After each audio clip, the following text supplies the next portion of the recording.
Welcome to a step-by-step tutorial on how to book a hotel room on booking.com. So you first have to open your preferred web browser, search for booking.com and navigate to their website.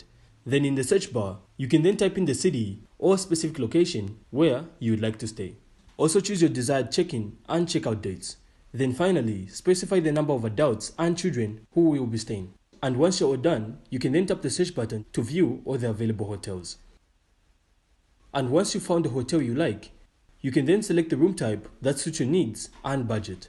Also make sure to check the room details, amenities, and pricing.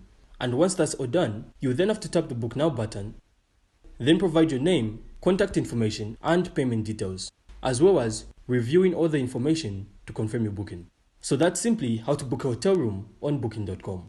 So thanks for watching, and if you found this insightful, please consider supporting the channel by leaving a like, a comment, and of course subscribe. Then we will see you on the next one.